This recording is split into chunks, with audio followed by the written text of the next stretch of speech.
News channel. आज हम बस्ती जिले के सोनहा थाने पे खड़े हैं, जहां एक ऐसी घटना घटी है जो अपने आप में पुलिस प्रशासन को शर्मसार करने में कोई कोर कसर नहीं छोड़ी है। पुलिस प्रशासन लोगों की हिफाजत के लिए बनाया जाता है, लेकिन यहाँ कुछ लोगों ने, कुछ पुलिस कर्मचारियों ने मानवता को शर्मसार करते हुए उसकी हर हदों को पार कर दिया है। आइए हम पीड़ित से जानना चाहेंगे कि क्या पूरा मैटर है।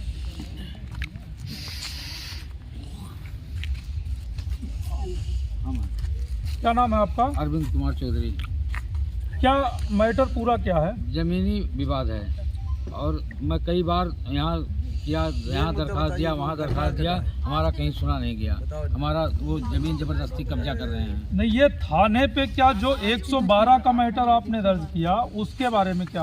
थाने वाले 112 वाले वहाँ गए मौके पर, वहाँ हमको गाली देना शुरू की। नहीं, जैसा कि आपने अभी बताया थोड़ी देर पहले जी कि उस पे आपने तहसील दिवस में डाला था, तो उस पे स्टे था कि कोई कुछ करेगा नहीं? कुछ नहीं था। हाँ। एसडीएम साहब कहे थे उनसे विपक्षी से हमारे हाँ। कि 28 तारीख को तारीख है, अपना आपत्ति हटा लो और इसका पैमाइश हो जाए, लेकिन वो कुछ नहीं की। अच्छा। और 112 बुला करके हमको वहाँ हमारा जो सामान पड़ा हुआ है उसको फेंकवाने का प्रयास किए और गाली गलौज किए।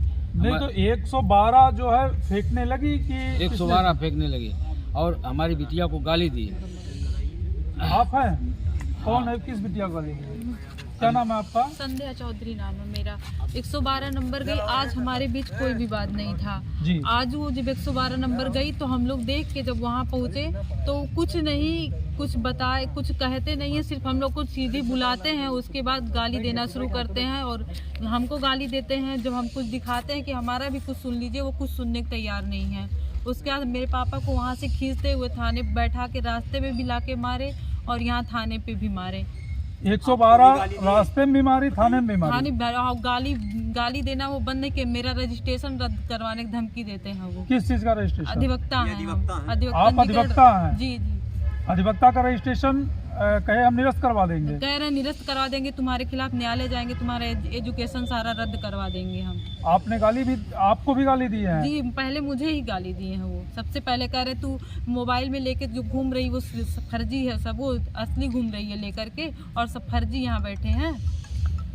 ये पुलिस प्रशासन की स्थिति है, जहां पर एक अधिवक्ता, वो भी महिला, जहां पुलिस प्रशासन महिला सुरक्षा के लिए सरकार भी पूरी तरह से प्रयासरत है। पुलिस प्रशासन महिला सुरक्षा के लिए विशेष मुहिम चला रही है। वहां 112 के डायल लोग बिना किसी बात विवाद के पहुंच के, वो भी अधिवक्ता महिला को गाली गलौज दे रहे हैं और जांच करके उनके सर्टिफिकेट को और उनके जो भी लाइसेंस है अधिवक्ता का, उसको निरस्त करने की बात कर रहे हैं। ये अधिकार पुलिस प्रशासन को कब से मिला?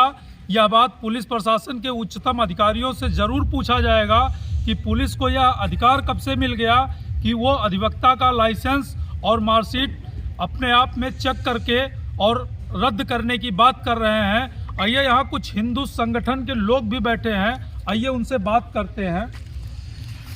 क्या नाम है आपका? मनमोहन त्रिपाठी नाम है जी। क्या यहाँ जो आप लोग बैठे हैं क्या प्रकरण है? ये प्रकरण है, अपने अधिवक्ता है, अपने संगठन के विश्व हिंदू महासंघ के अधिवक्ता है उनकी। जैसा कि उन्होंने बताया कि पुलिस प्रशासन कह रहा है कि मैं जांच करा के आपका लाइसेंस निरस्त करा दूंगा, क्या पुलिस प्रशासन को यह पावर है? अभी तक जो मैं ला पढ़ा हूँ, जो भी पढ़ा हूँ, उसमें ऐसा तो कहीं नहीं लिखा है कि वो किसी को निरस्त करा सकते हैं। ये पुलिस प्रशासन की कार्रवाई न करना आपको किस चीज की तरफ इशारा करता है? कहीं ना कहीं हमको लगता है सारे लोग इसमें संलिप्त हैं, पूरा विभागीय बचाव लगा है। संलिप्त ना होते तो कार्रवाई हो जाती। जब सुप्रीम कोर्ट, हाई कोर्ट, सबका ये रूलिंग है, सबका ये नियम है कि प्रथम सूचना के अनुसार तुरंत मुकदमा दर्ज कर लिया जाए और विवेचना होता रहेगा। तो जब सुबह से ही लोग एप्लीकेशन दिए हैं, धरने बैठे, तो अभी तक प्रशासन इस पर क्यों नहीं एक्टिव हो रही है, क्यों नहीं ये मुकदमा दर्ज कर रही है? कहीं ना कहीं अपने विभाग को बचाने का काम कर रही है जी। क्या नाम है आपका? मेरा नाम अखिलेश सिंह। ये यहाँ आप लोग बैठे हुए हैं, आप किस संगठन से हैं? मैं विश्व हिंदू महासंघ का बस्ती का जिला अध्यक्ष हूँ। तो यहाँ आप इस समय चटाई पे बैठे हुए हैं इतनी रात में थाने पे, क्यों? देखिए दुर्भाग्य है, ये दुर्भाग्य है कि हम बस्ती जनपद में जन्म लिए हैं। भाई आपकी जैसे कि सरकार जो बीजेपी की है यह महिला सुरक्षा पे और पूरी तरह से साफ सुथरी सरकार मानी जाती है, हिंदुत्ववादी सरकार मानी जाती है, न्यायप्रिय सरकार मानी जाती है।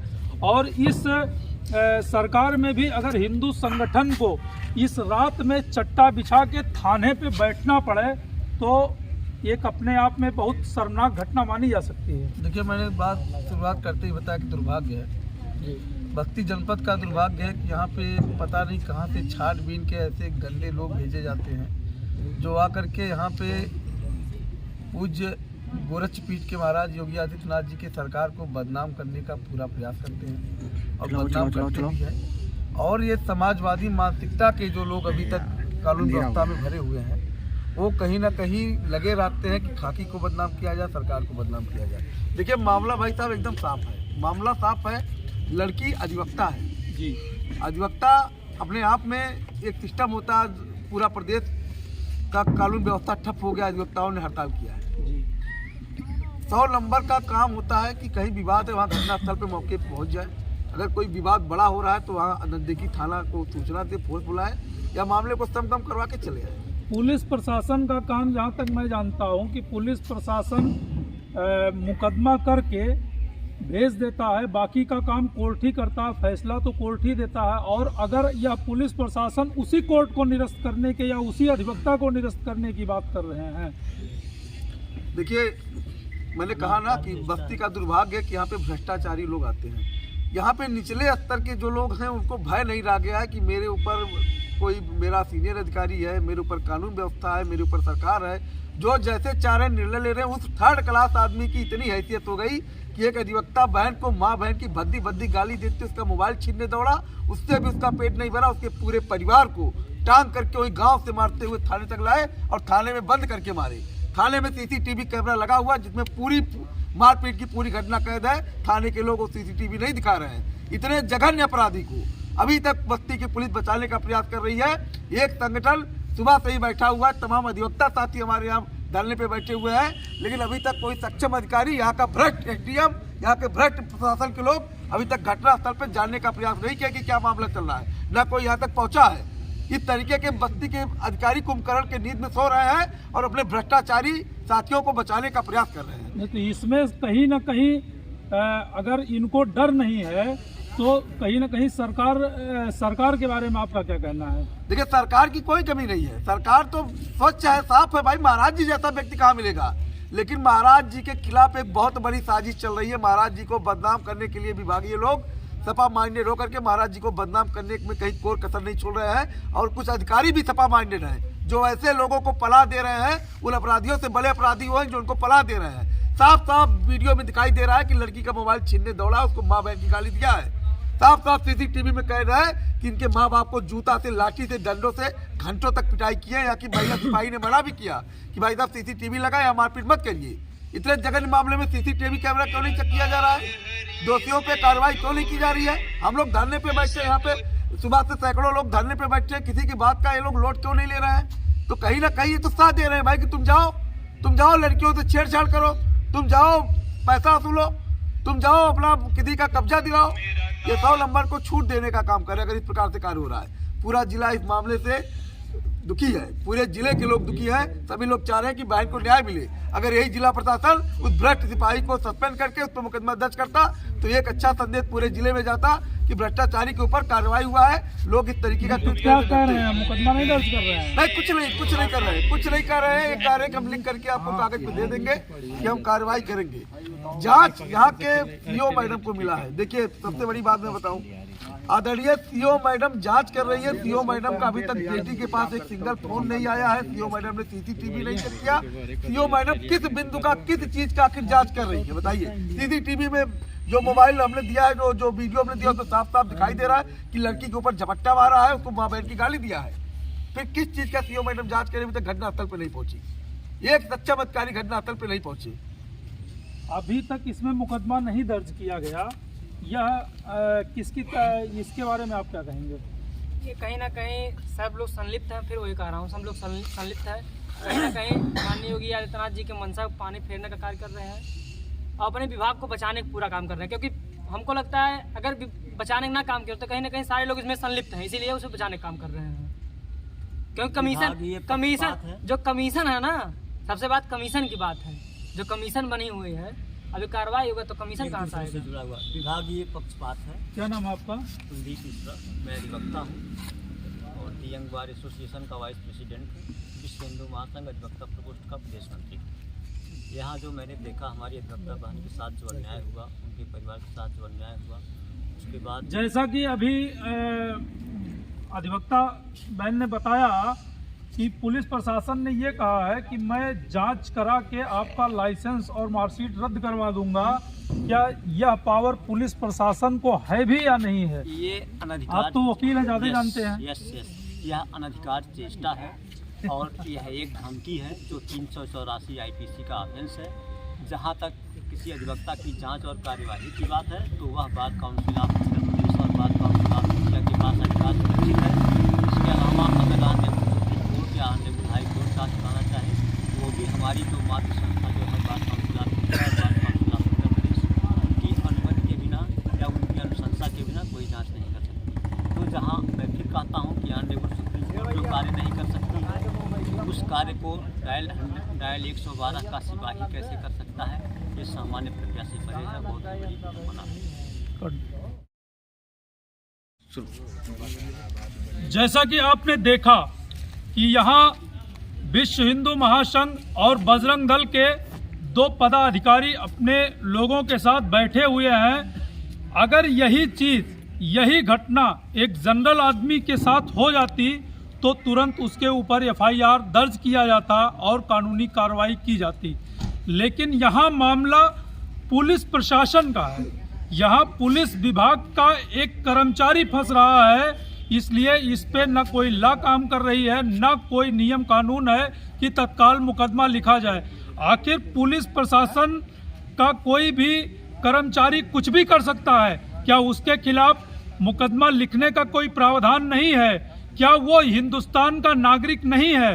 क्या वो हिंदुस्तान का, ये सरकार का या हिंदुस्तान का जो भी न्याय प्रणाली है, क्या वो उससे बाहर है? अगर सरकारी कर्मचारी या वर्दी पहन लेने के बाद वो इस न्याय व्यवस्था से बाहर हो जाते हैं तो फिर भाई उनके ऊपर तो कोई कार्रवाई बनती ही नहीं है। जैसा कि उन्होंने कहा कि अधिवक्ता मैडम का हम लाइसेंस निरस्त करवा देंगे, मार्कशीटों का जांच करवा लेंगे, लेकिन यहाँ एक अधिवक्ता ही हमारे बैठे हुए हैं जिनसे बात हुई कि उनको कोई पावर नहीं है।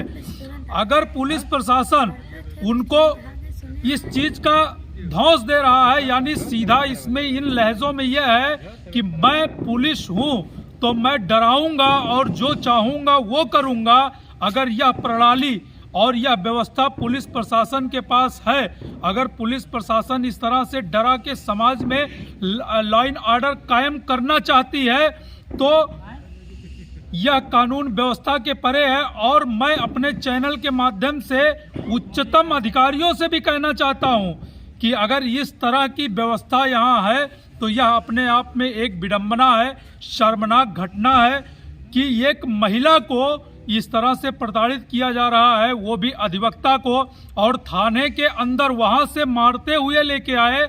और थाने के अंदर 112 का जो काम है कि ला के थाने पे छोड़ देना, बाकी का काम थाने का होता है, लेकिन वो 112 थाने के अंदर ला के उन लोगों को पीटती है और ना थाने को पता है और ना 112 को उस चीज़ पे संज्ञान लेने की कोई जहमत दिखाई पड़ रही है। यहाँ 112 के भी लोग हैं, थाने के लोग भी हैं। यहाँ इतनी ठंडक में बीजेपी गवर्नमेंट में हिंदुत्ववादी संगठन के लोग चटाई पे बैठे हुए हैं, लेकिन न कोई अधिकारी उनकी सुनने वाला है, न कोई कर्मचारी उनकी सुनने वाला है। ये किस तरह का न्याय है? क्या यह सरकार की मंशा पे पानी फेरने का काम हो रहा है, या सरकार इन संगठन जो हिंदुत्ववादी संगठन है ये सिर्फ नाम के लिए चल रहे हैं और सरकार इनको गुमराह कर रही है, सिर्फ ये नाम के लिए गुमराह कर रही है। और गुमराह करने के बावजूद भी ये दिन भर रात भर बीजेपी का हिंदुत्ववादी काम करने वाले लोग हैं, लेकिन इनकी कहीं कोई सुनवाई नहीं है। क्या यह सत्य है या फिर यह चीज़ें ऊपर अधिकारी तक पहुंच नहीं पा रही हैं? यह एक देखने और सोचने का विषय है। आप देख रहे हैं RS24 TV news channel, Rahul Pandey के साथ।